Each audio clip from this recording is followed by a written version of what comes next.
de esta mañanera, antes de hablar de estas respuestas que da el presidente Andrés Manuel López Obrador, quiero que hablemos sobre Israel Vallarta. Vamos a darle seguimiento a este caso. Y es que el día de ayer, Mari Vallarta, la esposa de Israel Vallarta, nos compartió el posicionamiento que no se hizo en 15 años.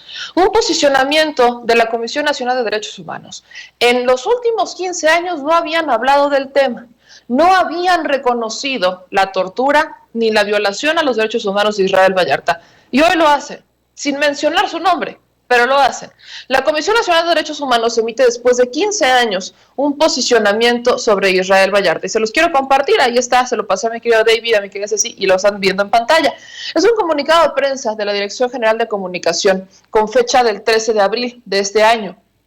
Y la Comisión Nacional de Derechos Humanos dirige una recomendación a la Fiscalía General de la República por la tortura de una persona atribuible a elementos de la entonces AFI.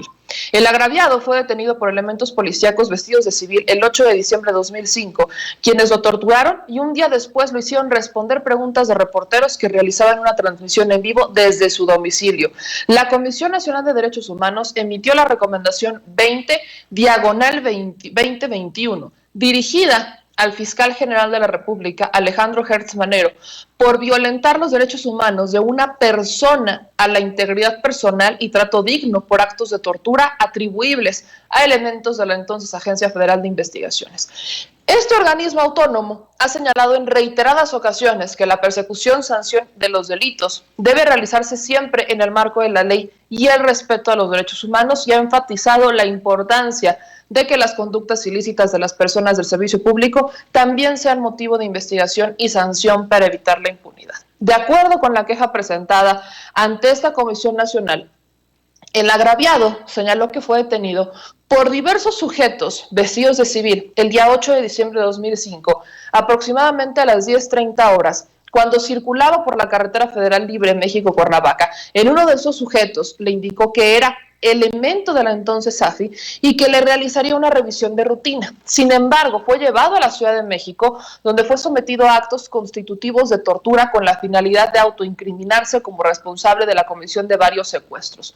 Asimismo, refirió que el día 9 de diciembre de 2005, aproximadamente a las 6 horas, fue trasladado a su domicilio donde lo esperaba personal de una televisora, o sea, Televisa, que estaba llevando una transmisión en vivo y que fue sujetado por elementos de la entonces AFI, o sea, también ahí estaba la mano de Cárdenas Palomino, quienes portaban sus uniformes con las insignias de esa corporación para que respondiera algunas preguntas de estos reporteros, siendo en todo momento sometido a pesar de que lo estaban filmando.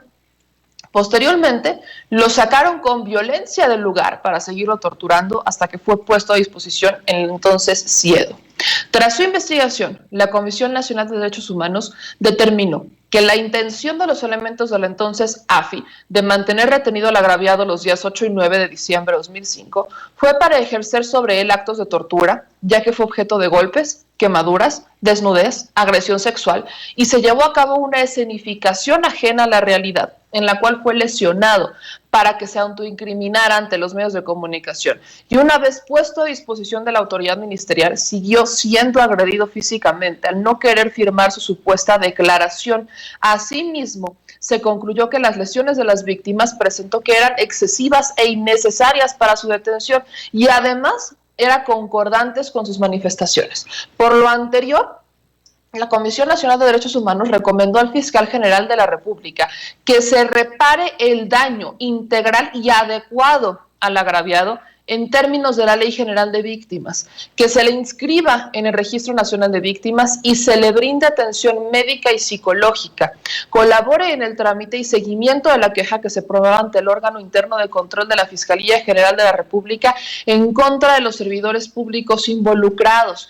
Asimismo, la Comisión Nacional de Derechos Humanos pide que colabore en la presentación y seguimiento de la denuncia de hechos que se formule ante la Fiscalía para que se investigue y se resuelva sobre la responsabilidad de los elementos de la entonces Agencia Federal de Investigaciones, implemente una política pública de comunicación dirigida a los agentes del Ministerio Público de la Federación, policías federales ministeriales y peritos para que ajusten su actuar en el cumplimiento de sus funciones en las disposiciones legales vigentes y protocolos nacionales e internacionales, evitando en todo momento las violaciones a derechos humanos y designe un servidor público para dar seguimiento el cumplimiento de esta recomendación.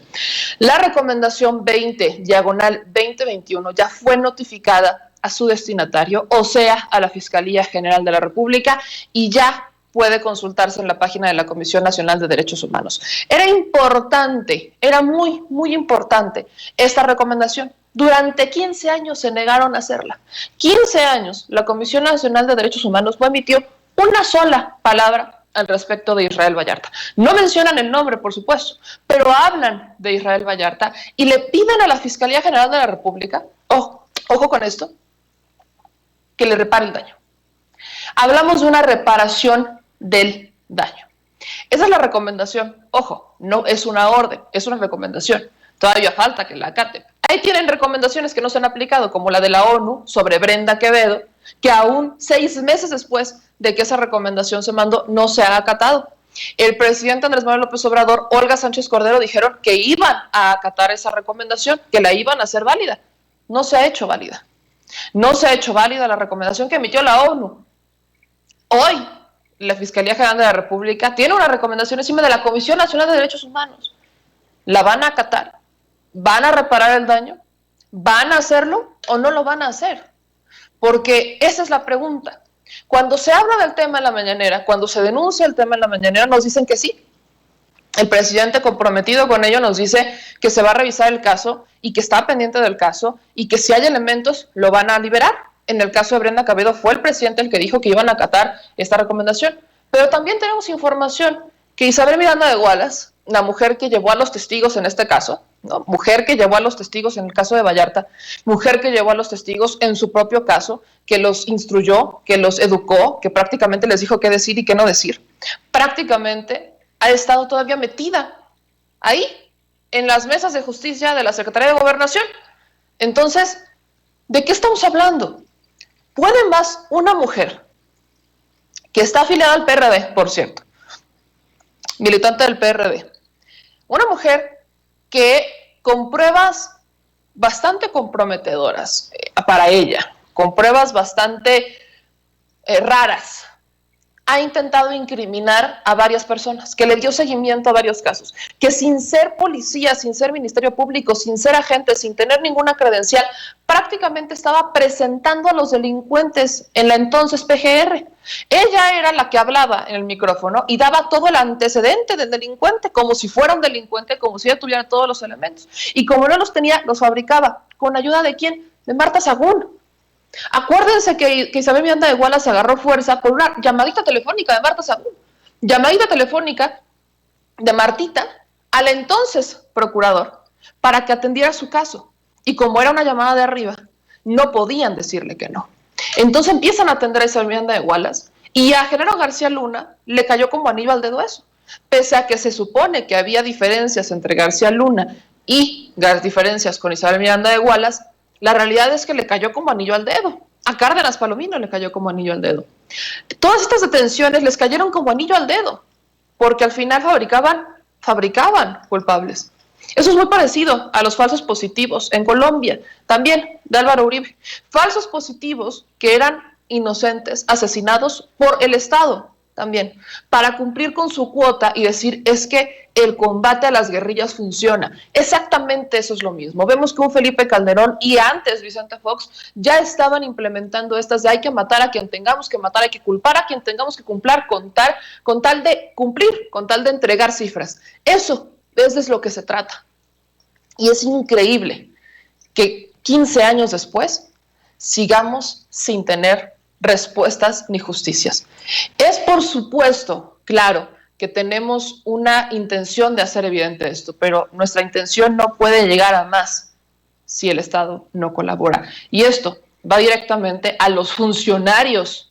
No hablo ni siquiera de Olga Sánchez Cordero, hablo de los funcionarios de la Secretaría de Gobernación.